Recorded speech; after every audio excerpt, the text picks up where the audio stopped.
নিশ্চিত থাকুন, হিন্দু মুসলিম শিখ ইসাই রাজবংশী থেকে শুরু করে আদিবাসী নিশ্চিন্তে থাকুন। আমি সুখের দিনে কুহু কুহু করে গাই না, আমি দুঃখের দিনে পাশে থাকি। ছিটমহল আমি করে দিয়েছিলাম, মনে আছে? মনে আছে কি নেই?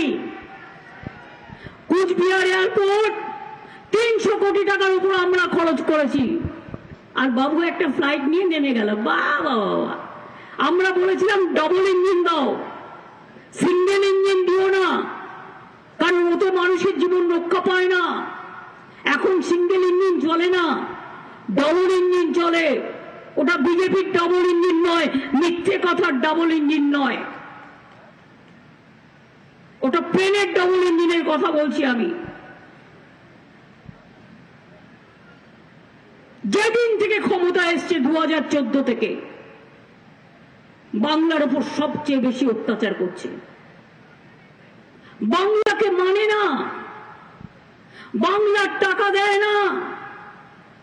19 সাল থেকে মনে রাখবেন, এই 5 বছরে 6,50,000 কোটি টাকা তুলে নিয়ে গেছে বাংলা থেকে। আর আমাদের কত টাকা দেবার কথা ছিল আটকে রেখেছে? 1,65,000 কোটি টাকা, আমাদের 1,74,000 কোটি টাকা আমাদের আটকে রেখে দিয়েছে। নিয়ে গেছে 6,80,000 কোটি টাকার রাজস্ব, আর আমাদের আটকে রেখেছে 1,80,000 কোটি টাকা আটকে রেখে দিয়েছে, মনে রাখবেন। এদের বড় বড় কথা, এরা কিভাবে ইলেকশন কমিশন তাদের লোক বলে যা ইচ্ছে তাই বলবে, যা ইচ্ছে তাই করাবে।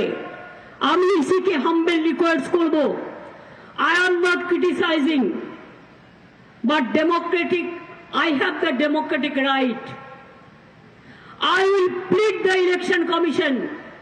Please see how BJP people are doing hooliganism, and how the BSF in the name of CISF, income tax, NIA are moving towards BJP workers and leaders and harassing and torturing the people. It cannot be a democratic level playing field. এটা democracy level playing field হতে পারে না। মনে রাখবেন, বেকারত্ব সবচেয়ে বেশি ভারতবর্ষে।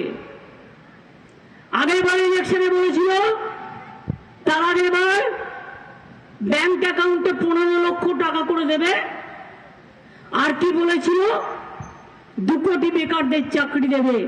কেউ 1 টাকাও পেয়েছেন? 15 লক্ষ টাকা কেউ পেয়েছেন?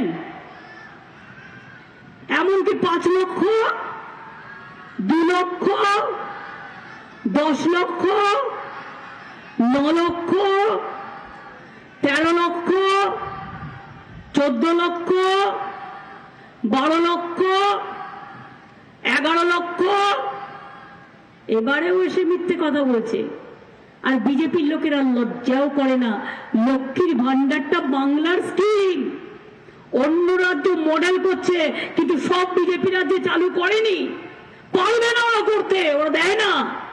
ইলেকশনের সময় 2 মাস দেয়, তারপরে আর দেয় না।